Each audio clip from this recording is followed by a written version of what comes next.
ለበደልና ለኃጢአት ለክፋት ስራ ግን ጀርባ መስጠት አንፈልግም። ኃጢአትም ጣፍቶናል፣ እግዚአብሔርም ናፍቆናል። በሁለቱ መካከል ዋለና እንደሱ ደግሞ አይሆንም። ጸጸትና ቁጭት ብቻ ሳይሆን መተው ይፈልጋል እግዚአብሔር እንጂማ እኮ ቃየንም እኮ ተጸጽቶ ነበር። ቃየንም እኮ ተጸጽቶ ነበር። ፈርዖንም እኮ ተጸጽቶ ነበር። ይሁዳም እኮ ተጸጽቶ ነበር። ግን ከክፉ መንገዳቸው መመለስ ግን አልፈለጉ። አጓጉል ጸጸት ይላል። ራስንም አታጽድቅ። እግዚአብሔርን የሚያገኙ ሰዎች እነማን እንደሆኑ ታውቃላችሁ? በደለኞችና ኃጢአተኞች፣ ክፋታቸውን የሚያውቁ፣ በደላቸውን የሚያውቁ፣ ነውራቸውን የሚያውቁ፣ በእግዚአብሔር ላይ ማመጻቸውን የሚያውቁ ሰዎች እግዚአብሔርን ያገኙታል። ምንም እንዳልበደሉ የሚመላለሱ ሰዎች ግን እግዚአብሔርን ያገኙት። ምን ማለት ነው ይሄ ለውጥ? ከቀማ ስጥ። እስከ ዛሬ ቀምተህ ኖረሃል፣ አሁን ስጣ። ለውጥ ማለት ይሄ ነው። ስትሰድብ ከኖርክ መርቃ። ለውጥ ማለት ይሄ ነው። በዝሙት ከኖርክ አንድ ሚስት አግብተህ በንጽህና ኑራ። ለውጥ ማለት ይሄ ነው። በጣም በድሎትና በምቾት ከኖርክ በጾም ሕይወት ታጠቃ። ለውጥ ማለት ይሄ ነው።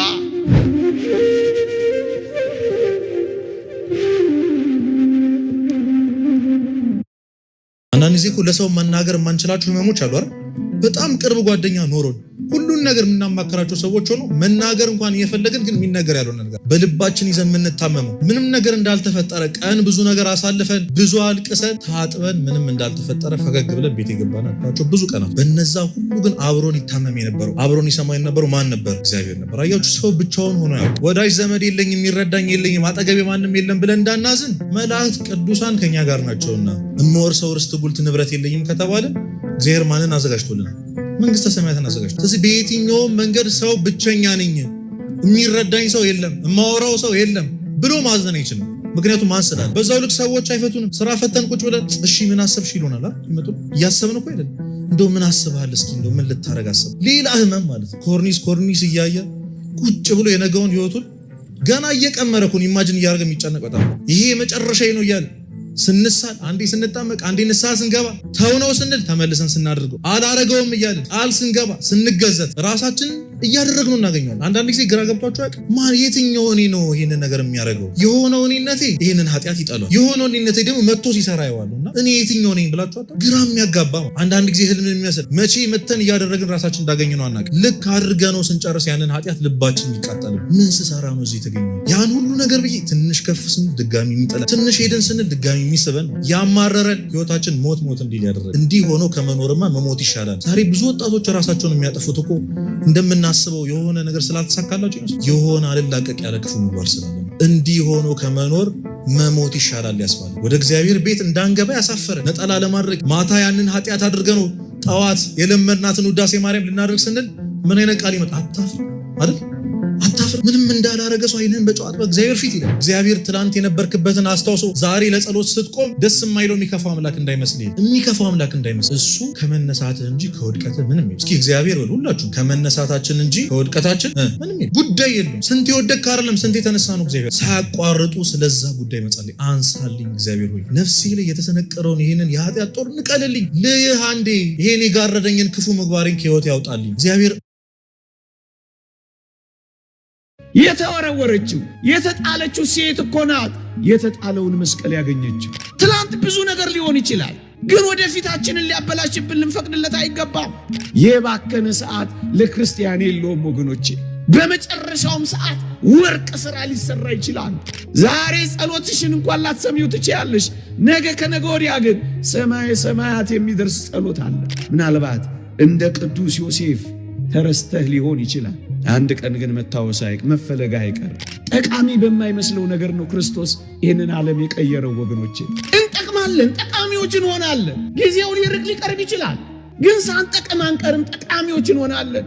ትጠቅማለህ፣ ትጠቅሚያለሽ። እንደ እግዚአብሔር ቅዱስ ፈቃድ ለተወሰነች ደቂቃ እንማራለን።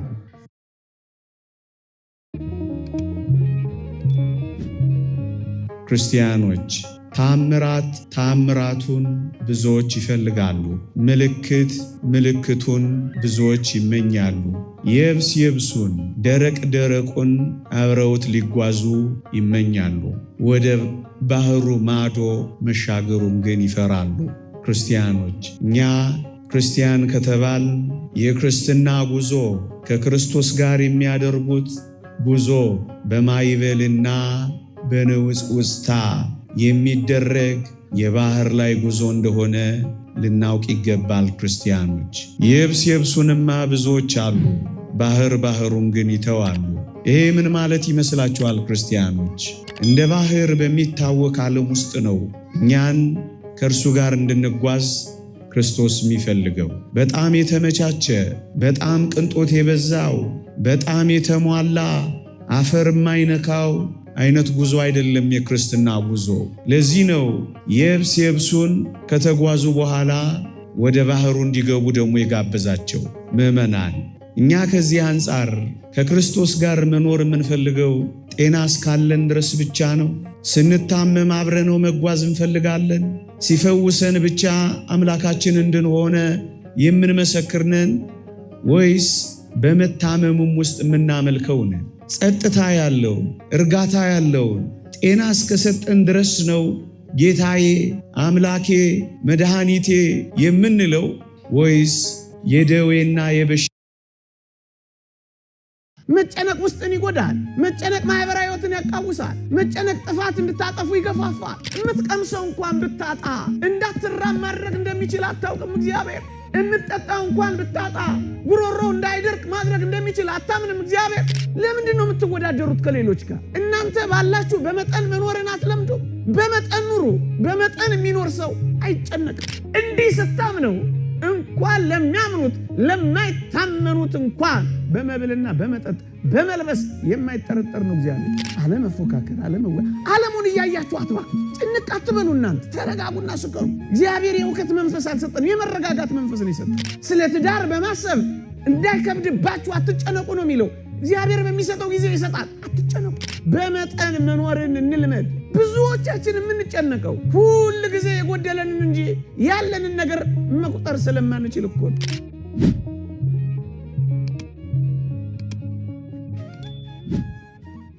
ደግሞ ግን አንድ ነገር ልንገራችሁ፣ በጸሎት የብዛት ዲያብሎስን አሸንፈዋለሁ ማለት ቀልድ ነው እንዴ? ምን ማለት ነው?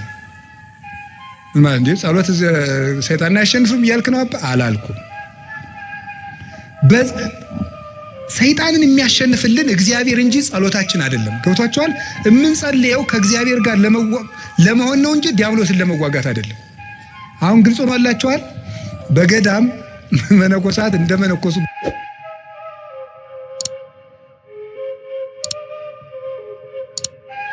ገዳም እንደገቡ ምን ይሆናል መሰላችሁ? ወዲያው እንደመነኮሱ አካባቢ እንሽላሊት ምናምን እየመጣ ያስፈራራቸዋል። በጣም ክፉ ነው። እንሽላሊቱ እያለ ሁሉ ያስፈራራቸዋል። እንዲሁ ምንኩስና አሁን እንደዚህ መሽለምለም እንዳይመስላችሁ፣ ቢጫ አድርጉ።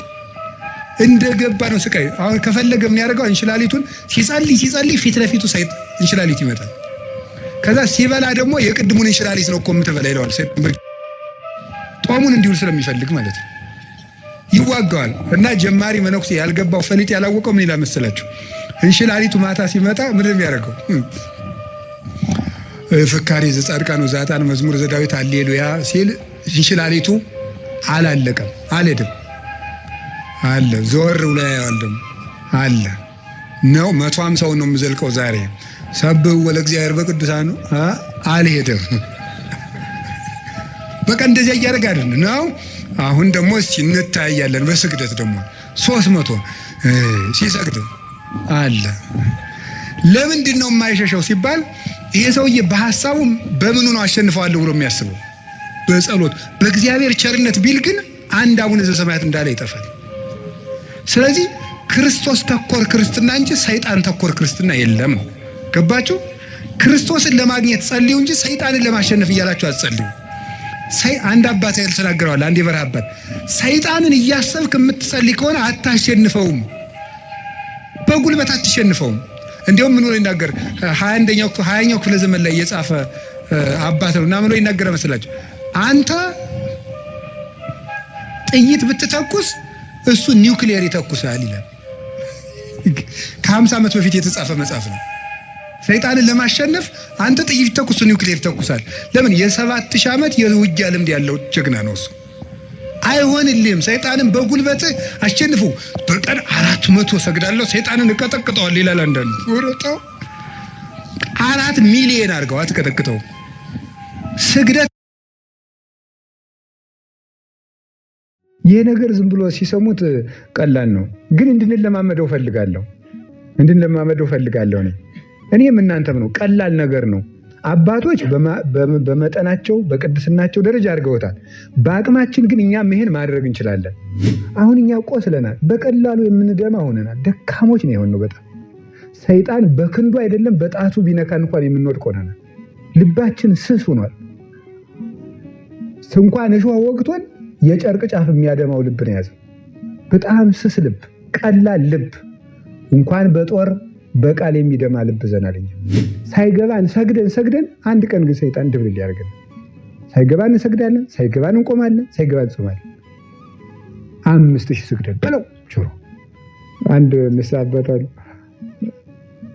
ሲሰግዱ 7000 ስገጅ 5000 እንዴት እንደዚህ ያደርጋሉ አልኳቸው። ምን አባቷን እንግዲህ የተንዘላዘለች ነው ምን ላድርጋት?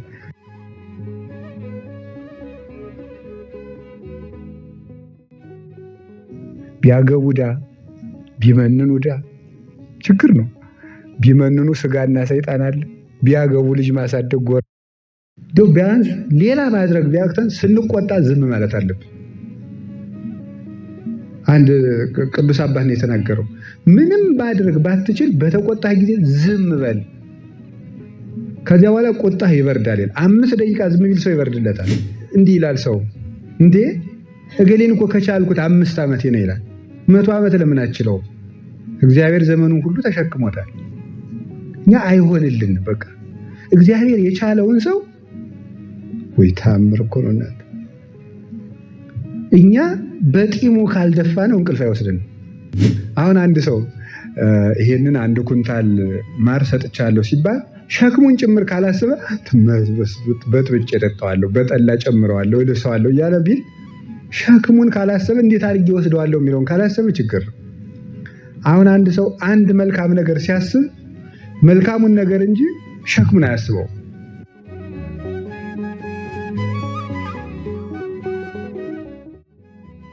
የሰው ልጅ በዚህ ብቻ ምድር ላይ ሲኖር ሁልጊዜ ያለሱ ፈተና ሰው ሲጀመር ያለ ሰው መኖር አይችልም። ጥገኛ ነው። የሰው ልጅ ለብቸኝነት የተፈጠረ አይደለም። በማህበር ነው የሚያምርበት። ሰው ያስፈልገዋል። እግዚአብሔር ግን መልካምነቱ ይውላችሁ። አሁን እኛ ሰው ብንፈልግ ሰው ስለሚያስፈልገን ነው አይደለም? ነው ሰው ያስፈልገናል። ለምሳሌ በጣም ድንቅ እንደው ተውት፣ ዘመድ ምናምን ይቅር፣ በጣም ድንቅ ልብስ እኮ ለመልበስ ድንቁን ልብስ የሚያይ አይን ያስፈልጋል። የሚያይ ሰው ከሌለ ምን ያደርጋል? አፍንጫ ሳይኖር ሽቱ ብትቀባ ምን ያደርግላል? ምንም የለም። እስቲ ቦግ እያሉ ሰው ባይኖር ምን ያደርግ? ጦጣው አያደንቅ? ሰው ለመደነቅም እኮ ሰው ያስፈልጋል እንዲያደንቅ ማለት ነው። እስቲ ጥሩ ደራሲ ሁኑና እንደዚህ ብሎ እያልክ ለዛፎች አንብብላቸው። ምንም የሚሰባ ጆሮ ስላለ ነው ጥሩ ተናጋሪ መሆን የሚቻለው። ስለዚህ ያለ ሰው ምንም መሆን አይቻልም። ሰው ለኛ ያስፈልገናል እና ሰውን ቢወድ አያስደንቅም። ለሰው አስፈላጊው ስለሆነ ለወፍ ላባው ለሰይፍ ሰገባው ለሰው ነው ልብሱ ይላል አባ ወግሪ ሲናገር። ለወፍ ላባው ነው ልብሱ፣ ለሰይፍ ሰገባው ነው፣ ለሰው ግን ልብሱ ሰው ነው። መከበር ይቻላል። አሁን እየሰማችሁ ነው። አሁን የዓመት በዓል መርጌቶቹ ሻቻቸውን ጠምጥበው እና ጊዜ ብዙ ነገር ተሰርቶበታል። ርዕሳችን ምንድን ነው? ንገሩኝ እንጂ ጊዜ ለምን? እሺ ጊዜ ለምን በሉ እስቲ። እንግዲህ እግዚአብሔር በጊዜ ፈጠረ። እስቲ በጊዜ ፈጠረ በሉ። በጊዜ መጣ፣ በጊዜ ሞተ፣ በጊዜ ተነሳ፣ በጊዜ አረገ፣ በጊዜ መንፈስ ቅዱስን ላከ፣ በጊዜ ይመጣል በሉ። በጊዜ ምን ይላል? ይመጣል። ጊዜ እግዚአብሔር ይህን ሁሉ ሰርቶበታል። አሁን እኛ በጊዜ ምን እናድርግ ነው ርዕሳችን። እስኪ ጊዜ ለምን በሉ። እሺ የመጀመሪያው ጊዜ ለእግዚአብሔር በሉ። ሁላችሁም በሉ እስኪ ድገሙ። አሁን ከዛሬ በኋላ ይሄ እኮ መመሪያ ነው። እንግዲህ የኑሮ መመሪያ እየነገርኳችሁ ነው። የመጀመሪያ መመሪያችን እዚህ ውስጥ የተሰበሰብነው ጊዜ ለማን መመሪያችን ነው። ከዛሬ ጀምሮ ጊዜ ለማን? አንድ ድገሙ። ጊዜ ለእግዚአብሔር። ከእግዚአብሔር ጋር መኖር ነው። ጊዜ የተሰጠው እግዚአብሔርን ልናመልክበት። ስብሐ ለእለተ ይሴብሐከ ቅዱስ ዳዊት በቀን 7 ጊዜ አመሰግናለሁ ይላል። ጠዋት 12 ሰዓት እንደተማራችሁት ካሁን በፊት ብርሃን ሌሊቱን አሳልፈህ ብርሃን የሰጠኝ ጌታ ብለን፣ በብርሃን የፈጠርከኝ ጌታ ብለን፣ ለእኔ ስትል ማለዳ ከሐና ከቀያፋ ፊት በ12 ሰዓት ተከሰስክልኝ ብለን 3 ሰዓት እንጸልያለን። ሔዋን የተፈጠረችበት፣ ቅድስት ድንግል ማርያም ብስራተ መላክን የተሰማችበት፣ ለሁሉ ፍትህ የሚሰጥ ጌታ በ3 ሰዓት ከጲላጦስ ፊት ተከሶ የቀረበበት 3 ሰዓት። 6 ሰዓት አዳም የተሳሳተበት፣ የሰው ልጅ አይምሮ የሚደክምበት፣ ገና ሲጫወት የቆየው ሰውዬ 6 ሰዓት ላይ ማዛጋት ይጀምራል። 6 ሰዓት አጋንንት የሚሰለጥኑበት፣ ሰው የሚደክምበት ጊዜ ነው። አዳምም የሳተበት ጊዜ ነው። 6 ሰዓት ደግሞ እግዚአብሔር ሁሉ ክርስቶስ የተሰቀለበት ሰዓት። በዚያ ሰዓት አንዲት አቡነ ዘበሰማያት እንኳን መድከም። 9 ሰዓት ጸሎት የሚያደርግበት፣ መስዋዕት የሚያደርግበት፣ ጌታ ነፍሱን ከስጋው የለየበት፣ ለእኔም ጥሩ አሟሟት ስጠኝ ለማለት ለእኛ ሲል መራራ ሐሞት የጠጣበት፣ ጎኑን ተወግቶ ማየገቦ ያፈሰሰበት፣ 11 ሰዓት የተቀበረበት፣ ነፍሳትን ከሲኦል ያወጣበት ሰዓት፣ እግዚአብሔር አዳምን ፍለጋ የመጣበት። እግዚአብሔር በ11 ሰዓት ነው አዳም ወዴት ነህ እያለ የበለስ ቅጠል ያገለደውን መሆን አዳም ፍለጋ በገነት ዛፍ መሃል የመጣው። 11 ሰዓት የቀን ፍጻሜ ነው። በዘመን ፍጻሜ መጥቻ አድንሃለሁ እያለው። ስለዚህ በ11 ሰዓት ጌታ ሆይ እኔንም ፈልገኝ ብሎ መጸለይ፣ እኔም ጫካ ውስጥ ነኝ ፈልገኝ ብሎ ማታ ምሽት ሰዓት የመጣውን ግርማ ሌሊት በሰላም አሳድረኝ፣ ለእኔ ስትል በምሽት 3 ሰዓት እንደ ወንበዴ ታሰርክልኝ ብሎ ማታ መጸለይ ይገባል። ቀኑን ሁሉ ለእግዚአብሔር መስጠት። ከእግዚአብሔር ጋር ጊዜ የሌለው ሰው እግዚአብሔርም ከሱ ጋር ጊዜ የለውም። ለእግዚአብሔር ጊዜ ከሌላችሁ እግዚአብሔርም ለእናንተ ጊዜ አይሰጥም። እድገታችን እኛ እያየነው ላይሆን ይችላል። ምንም የተለወጥኩት ነገር የለም እኮ። እማራለሁ፣ አስቀድሳለሁ፣ ቤተክርስቲያን ሄዳለሁ፣ በገዳም ዞራለሁ፣ ምን እላለሁ። ምንም እኮ ያመጣሁት ለውጥ የለም። ለፍተን እግዚአብሔር መልስ በሚሰጥበት ቀን እኛ ሰልችቶን እንወጣለን። ያ እንዳይሆን የጸሎታችን ፍሬ አሁን ማጨድ መፈለግ የለብንም። አንድ ጥያቄ ልጠይቃችሁ። እንዴ ከእናንተ መካከል ቁመቱ ሲያድግ አይተው የሚያውቃለ? እስኪ አይተው የሚያውቅ በሞት ያለ እንዴ? በፍጹም የለም። ልጁ አንገቱ መቼ እንደጨመረ አናውቅም። ወገቡ እንዴት እንዳደጋ ነው። ዝም ብሎ አድጎ ነው የምናገኘው። በጣም ነው እኮ የሚያስደንቀው። አድጎ ነው የምናገኘው። አሁን ዘርታችሁ፣ እውነቴን እኮ ነው የምነግራችሁ፣ ዘርታችሁ እስኪ እንዴት እንደሚበቅል ሌው ብትሉ በፍጹም አታዩት። በቅሎ ነው የምታዩት። ባትሪ እያበራህ እዚያው ብትቀመጥ ቁመቱ ሲጨምር አይታይም። በቃ አዝመራው አድጎ ነው የሚገኘው እንጂ ሲያድግ አይታይም። ሰው እንዳላደገና እንዳደገ የሚያውቀው ማን ብቻ ነው? እግዚአብሔር ብቻ። ደግሞ አንዳንድ ሰው አሁን መመጻደቅ የጀመረው ምንድነው? ህዝቡ በስብከት አይለወጥም። እግዚአብሔር ከዚህ ትዕቢት ይሰውራል። በእውነት እንዴት ነው የማይለወጠው? አንደኛ እንደዚህ ያለ ትዕቢት በምን ታውቃለህ እንዴ? ሰው እኮ እያመነዘረ እያየኸው ራሱ እኮ ውስጡ ምን እንደሚያስብ እኮ አታውቅም። ሌሊት ምን እያሰበ እንዳደረ እኮ አታውቅም። ሰኞ ሲሰርቅ ያየኸው ሰውዬ ማክሰኞ ምን ሲሰራ እንደዋለ እኮ አታውቅም። እኛ አናውቅም። ለመረኢ ከፈያታዊ ወዘማዊ በል በአይቲ አምር ለማይቀድመኒ በዊአ ውስተ ገነት ከመፈያታዊ ዘየማን። አንተ ሰው ሌባ ወይም ወንበዴ ወይም ዘማዊ ብታይ ይሄ ሰውዬ እንደ ፈያታዊ ዘየማን እኔን ቀድሞኝ መንግስተ ሰማያት ይገባ እንደው ምን አውቃለሁ እያልክለፍ ይላል። ምን አውቃለሁ እያልክለፍ። እንደ መጽሐፍ ቅዱሱ ህልም ከታየ ጥርት ብሎ ነው የሚታይ። ይሄ የሆነ መስክ ላይ የሆንኩ ይመስለኛል፣ እየመጣሁም ይመስለኛል፣ እየሄድኩም ይመስለኛል የሚል ቬግ የሆነ ህልም የለም። እግዚአብሔር ካሳየ ጥርት አድርጎ ከነ ሴንቲሜትሩ ከነ ሜትሩ ከዛ ውጭ ሁሌ የሚያይስ ግን ከሆነ አንሱ በኤፒሶድ የሚታይ ህልም እሱ ፊልም ነው እንጂ ህልም አይደለም። እንቁላልን ውስጥ ያለ ጫጩት ራሱን ሞታል። አይኔ ላውጣው ተባበረው ብዬ ማንኪያ አምጥቼ ብመታው እንቁላል ጠብሼ ልበላ እችላለሁ። ጫጩት ግን ሊወጣ አይችልም። ማንም አንዳች ቢጎለው ሳይነቅፍ በልግስና ከሚሰጥ ከእግዚአብሔር ዘንድ ይለምን ይላል። ዮጋ ስትሪክትሊ ሌላ አምልኮ ነው። ቅዱስ እንጦንስ የተናገረው አንድ ቃል አለ። ህልምን የሚያምን ሰው የዲያብሎስ መጫወቻ ነው ይላል። ለምሳሌ ድንግል ማርያም ጌታ እንደምትወልድ ቅዱስ ገብርኤል መጥቶ ትጸንሻለሽ ትወልጃለሽ ብሎ ነገራት በራእይ። በህልሟ ቢነግራት ኖሮ እንዴ የዛሬው ህልም ደግሞ ጭራሽ አምላክን ትወልጃለሽ እንዴት አይነት ነገር ነው ልትል ትችላለች።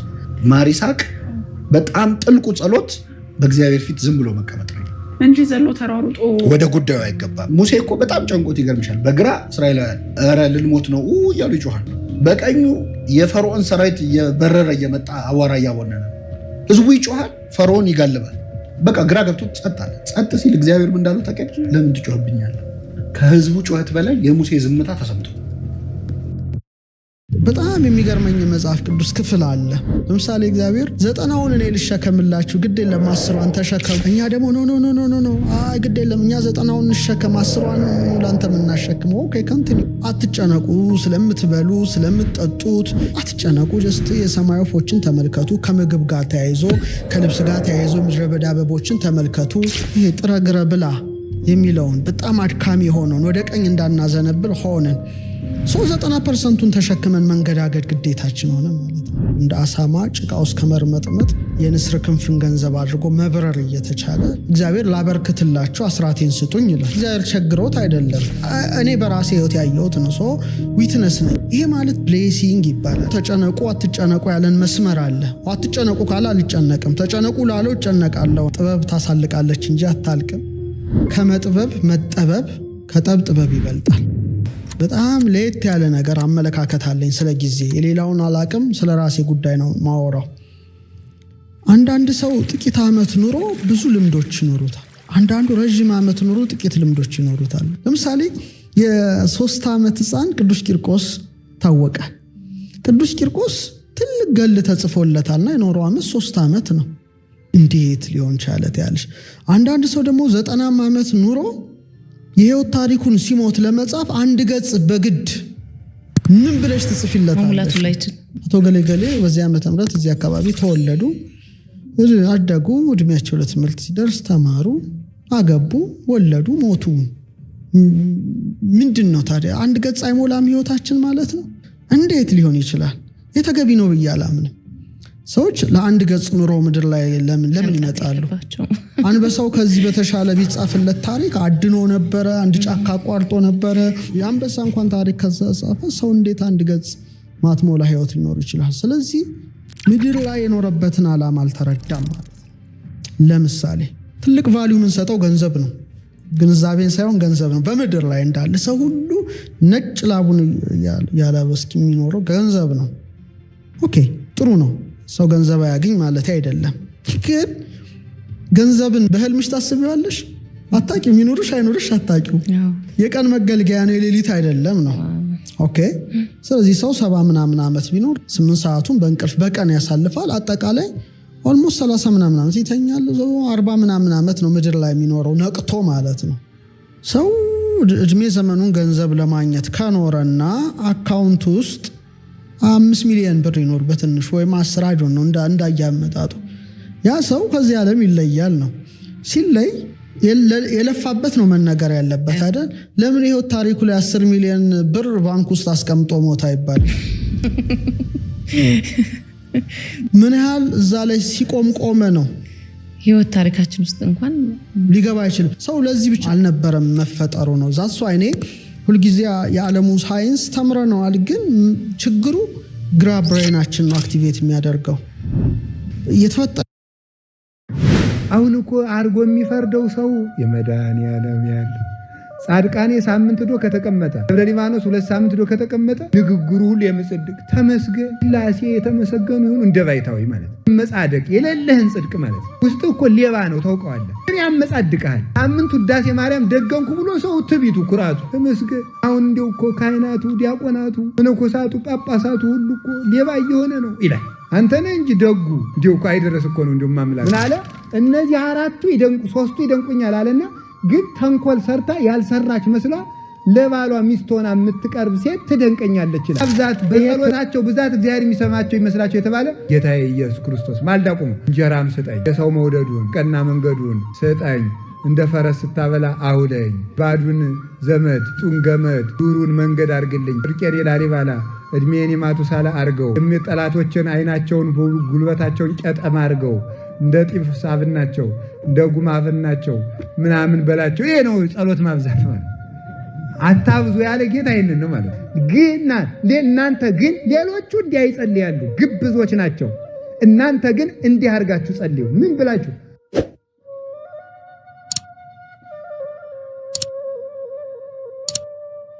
ጸሎታችን ለምን አይመለስም የሚል ጥያቄ ይጠይቃል ሰይጣን ብያቸዋለሁ ቅድም። ጸሎቱን ለምን የማይመልስልን ሲባል 3 ነገሮችን ብቻ አጭር ነገር ልንገራችሁ። እግዚአብሔር ለምንድን ነው ጸልየን ጸሎታችን የማይመልስልን? አንደኛው የማይመልስልን ምክንያት ጸሎቱ የማይጠቅመን ከሆነ ነው። ጸሎቱ የማይጠቅመን ከሆነ እግዚአብሔር ጥያቄውን አይመልስም። ለምሳሌ አንድ ነገር ልንገራችሁ። ሕፃን ልጅ እናቱ እንጀራ እየጋገረች እያለ ክፉና በጎ ያለየ ልጅ እናቱ እሳት እንድትሰጠው ይለምናታል። መስጣት አለባት የለባትም? አቤት። ልጁ 2 መነኮሳት ነበሩ። ሲጸልዩ ሰይጣን ባይታዊ መስሎ መጣና ኑ ጸሎታችሁ ተሰምቶላችኋል፣ ወደ ገነት ለወሰዳችሁ ነው አላቸው። እንደገርም ገደሉን የብርሃን መንገድ አስመሰለው። ተመስገን ጌታዬ ጸሎቴን የሰማህ ብሎ አንዱ ችኩሉ ዝም ብሎ ድርግም ሲል ዝም ብሎ ተሳፈረ። ብርሃን ነው መንገድ አስመስሎት ነው። ያኛው ግን ሆነም ቀረም ሲያማትበን እንጀምር መንገዳችን ብሎ በስመ አብ ወወልድ ወመንፈስ ቅዱስ ሲል ለካ ብርሃን የለም። ያኛው ሰጠመ፣ ይሄኛው ዳነ። እንደ ሸክም አትቁጠሩት፣ እንደ ገንዘብ ቁጠሩት። ስርዓተ ቤተ ክርስቲያን ገንዘብ ነው። ሕግ ገንዘብ ነው። አይዟችሁ፣ ሕግ ጠባቂ ነው። ሕግ ምግብ ነው። ሕግ በረከት ነው። ሕግ ዕድሜ ነው። ሕግ የዘላለም ሕይወት ነው። ሕጌን ብትጠብቁት ምን አለ? ይጠብቃችኋል። እሺ ብትሉና ለሕጌ ብትገዙ የምድር በረከት ትበላላችሁ። ሕግ የበረከት ምንጭ ነው። ገንዘብን በከንቱ ሌላው የተሰጠንን ገንዘብ ጥቂት ብቻ ልንገራችሁ። 2 አይደል ያልኩኝ? 1 ሕግ በሉ እስቲ ሕግ በሉ። እግዚአብሔር የሰጠን ሌላው ገንዘባችን ምንድነው? ድሮ ሰው ሲበድል ምንድነው የሚባለው? በሕግ አምላክ። በምን አምላክ ነው የሚባለው? ሕግ። ወደ ገነት ልውሰዳችሁ፣ ወደ አዳም፣ ወደ አባታችን አዳም ከሞት ይጠብቀው የነበረ አንድ ጥሩ ገንዘብ ነበረው። ያ ገንዘብ ተጨማሪ ገንዘብ ነው ከቅድሙ ሌላ። ምን ይባላል? በለስ። እስኪ በለስ በሉ። በለስን አትብላ፣ ስትበላ ምን ትላለህ? አቤት። ስለዚህ አዳም በለስን ቢጠብቃት ምኑ ይጠበቃል? ሕይወቱ ይጠበቃል። እስቲ ሕይወቱ ይጠበቃል በሉ። ሕይወቱ በለስን ሲያባክናት ሕይወቱ ምን አለ? ባከነ ማለት ሞተ። በለስ የተባለ ሕግ ነው ይላሉ ሊቃውንት። ሕግ እግዚአብሔር የሰጠን ሀብት ነው። ሰውን የሚጠብቀው ሕግ ነው። የማን ሕግ? ሰው የእግዚአብሔርን ሕግ ሲጠብቅ የእግዚአብሔር ሕግ ሰውን ይጠብቃል ይላሉ አባቶቻችን። ሰው የእግዚአብሔርን ሕግ መጠበቅ አለበት። አሁን ከዛሬ ጀምሮ የብስራ ልሰጣችሁ ነው። 10ቱን ትእዛዛት በደብተራችሁ ላይ ጻፉ። 6ቱን ትእዛዛት በደብተራችሁ ላይ ጻፉ። እነዚያን በቀን እያነበባችሁ ራሳችሁን መዝኑ። ሕግ ከጠበቃችሁ እግዚአብሔር አሳልፎ አይሰጣችሁም። እንዲህ አለ ጌታ፣ ለወይንስ ሐዲስ ውስተ ወይን ሐዲስ ውስተ ተመልከቱ ውስተ ዝቅ ሐዲስ ይወድይዎ ወይተዐቀቡ ክልኤሆሙ በቤናቲሆሙ። አዲስ ወይንን በአዲስ ሰውነት ይጨምሩታል፣ ሁለቱም ይጠባበቃሉ። የማቴዎስ ወንጌል ምዕራፍ 9። አዲስ ወይን የተባለች እርጅና የሌለባት የክርስቶስ ሕግ፣ አዲስ ሰውነት የተባለ አዲስ ማሰሮ የተባለ ንጹሕ ሰውነት፣ ሁለቱም ይጠባበቃሉ። ወይኑ ረዋቱን ምን ያደርገዋል? ያለሰልሰዋል፣ ያሰማምረዋል። ረዋቱ ወይኑን ያበስለዋል። ወይኑና ረዋቱ ይጠባበቃሉ። ሰው ሕግን ይጠብቃል፣ ሕግ ሰውን ይጠብቃል። ሰውን የሚጠብቀው ሕግ ነው። አዝላ አኮን ይህነ ዘናቅቦሙ ለሕገጋት አላሙንቱ ሕገጋት ያቅቡነ ይላል ማሪሳር። ሕግ እኛ ሕግን አንጠብቀውም። የምንጠብቀው ለራሳችን ነው፣ እንድንጠበቅ ነው። ሕግ ጠባቂያችን ነው። አሁን ሀገርም የምትፈርሰው እኛም በሞት የምንፈርሰው ሕግ ስናፈርስ ነው። የእግዚአብሔርን ሕግ ከማፍረስ ይሰውረን። የእግዚአብሔርን ሕግ አፍርሳችሁ አታግቡ። የእግዚአብሔርን ሕግ አፍርሳችሁ አትብሉ። የእግዚአብሔርን ሕግ አፍርሳችሁ አትነግዱ። በስፍርም አትስረቁ። አትማሉ ካላችሁ አትማሉ። አትዋሹ። በእውነት ነግዱ። በእውነት ምሩ። በእውነት አስተዳድሩ። በእውነት ተጋቡ። ጋብቻችሁን አክብሩ። ሁላችንም የእውነት ኑሮ ይኑረን። እግዚአብሔር ሁላችንም ይጠብቀናል። በቸርነቱ ይጠብቀን። የሚጠብቀን ምንድን ነው? ሕግ በሉ እንጂ ሕግ ሲፈርስ ምን ይፈርሳል? ሰው ይፈርሳል በሉ። ሕግ ሲፈርስ ምን ይፈርሳል? ሀገር በሉ። ሕግ ሲፈርስ ምን ይፈርሳል? መንግስት በሉ። መንግስት ሁሉም የሚፈርሰው የእግዚአብሔር ሕግ መፍረስ ሲጀምር ነው። የእግዚአብሔርን ሕግ ጠብቁ። እዩማ በሞቴ እዩ። ለምንድን ነው በአዳም ብቻ መውሰዳችሁ? እስራኤልን ዕድሜ ዘመናቸውን ብታነቡት በሙሉ ይሄ ይመጣላቸዋል። ለምሳሌ ሕግ ሲያከፍሩ በሰላም ይጓዛሉ። ሲያጠፉ እባብ መጥቶ ይበላቸው ነበር እኮ በበረሃ። ሕግ ሲያፈርሱ እስራኤል ሕግ ሲጠብቁ እግዚአብሔር ደህና መስፍን ያነሳላቸዋል። ሲያፈርሱ ፍልስጤማውያንን ያመጣላቸዋል። እንዲሁም አንድ ጊዜ እኮ እስራኤላውያን ረበሞት ልብ ብላችሁ ሰሙ። የመጀመሪያው ሁልጊዜ መጸለይ አለብን። ሁልጊዜ መጸለይ አለብን። የጸጋ መጀመሪያው ጸሎት ነው። የውድቀት መጀመሪያውም ጸሎት ነው። ሰው የሚወድቀው ጸሎት ሲያቋርጥ ነው። የሚነሳው ደግሞ ጸሎት ነው። ጦርነት የሚሸነፈው በጸሎት ነው። በኢትዮጵያ ላይ የተነሱ ጠላቶች ሁሉ የተነሱት በጸሎት ነው። ኢትዮጵያዊ መናኙ ንጉሥ አጼ ካሌብ እንኳን በናግራን ላሉ ሰማዕታት ለመጋረድ የመን የነበሩትን ክርስቲያኖች ለማጥፋት የመጣውን የአይሁድ ንጉሥ ለመመከት ከኢትዮጵያ ተነስተው ሲሄዱ ለአቡነ ጰንጠሌዎን ሱባዔ ያዙልኝ አባቴ፣ ለተቸገሩት ፍትሕ አሰጥቼ እመጣለሁ ብለው ምላሽ አስይዘው ሄዱ። ድል ነስተው ሲመለሱ የረዳኝን እግዚአብሔር በምናኔ ያገለግላለሁ ብለው ዘውዳቸውን ከጌታዬ መቃብር ጎልጎታ አስቀምጡልኝ ብለው ዋሻ ገብተው መናው። ይህን አድርገዋል። ስለዚህ ምን ያደርጋል? ጸሎት የሁሉ ነገር መነሻ ነው። ማንኛችሁም እንኳ ብትሆኑ ቢሮ ሊሆን ይችላል፣ የትም ቦታ ሊሆን ይችላል፣ መጸለይ አለባችሁ። የትኛውም ቦታ ገበያ ውስጥ ሊሆን ይችላል፣ መንገድ ላይ ሊሆን ይችላል። የትኛውም ቦታ መዝሙረ ዳዊትን ይዛችሁ ሂዱ። የመጀመሪያው አጋንንትን የምናሸንፍበት መንገድ የማይቋረጥ ጸሎት ክርስቲያኖች ሊኖረን ይገባል። ይህ አንዱ ነው። ሁለተኛው ደግሞ ከቤተ ክርስቲያን ጋር ህብረት ሊኖረን ይገባል። ከቤተ ክርስቲያን ጋር ህብረት ሊኖረን ይገባል። ከቤተ ክርስቲያን ህብረት የሚባለው እሁድ ማስቀደስ፣ ዘወትር ኪዳን ማስደረስ፣ በቤተ ክርስቲያን አስተዳደር በንቁነት መሳተፍ፣ እነዚህ ናቸው።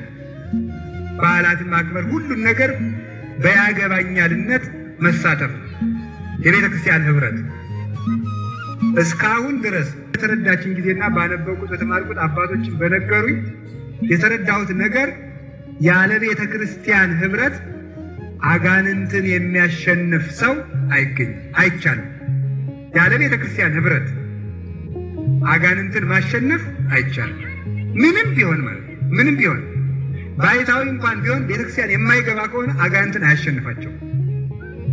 40 ዓመት ዘግቶ ቢጸልይ እንኳን ወይ የተደበቀ ቤተክርስቲያን የማይገባ ከሆነ ቤተክርስቲያንን ተለይቶ ድል መንሳት አይቻልም። ብትጸልይ በቃ ሌሊት ተቀን እንኳን አጥንት እስከሚወጣ ብትሰግድ ከቤተክርስቲያን ተለይተ ኃይል አታገኝም። ምክንያቱም ቤተክርስቲያን የእግዚአብሔር ምንድን ናት? ቤተ መንግስት ናት። ከእግዚአብሔር ቤተ መንግስት ወጥቶ ፍትህ አይገኝም። ቤተክርስቲያን የክርስቶስ አካሉ ናት። የክርስቶስን አካል የተለየ ሰው ምን ይሆናል? ሕዋስነቱ ተቆርጦ ይወድቃል ማለት ነው። የክርስቶስ ሕዋስ መሆኑ ይወድቃል። ስለዚህ ከአካሉ ምግብና ጥበቃ አያገኝም ማለት ነው። ስለዚህ ምን ማድረግ አለበት? የቤተ ክርስቲያን ሕዋስ መሆን አለብን። የቤተ ክርስቲያን አንድ ብልት መሆን አለብን። ከቤተ ክርስቲያን መለየት ነው የሚያጠፋን ማለት ነው። ሕሊናችን እኮ ያውቀዋል። ሰይጣንን እንዲፈትነን ለምን ይፈቅድለታል በሚል ርዕስ ነው የምንማማረው። እስኪ በሉ እግዚአብሔር በሉ። ሰይጣንን እንዲፈትነን ለምን ይፈቅድለታል?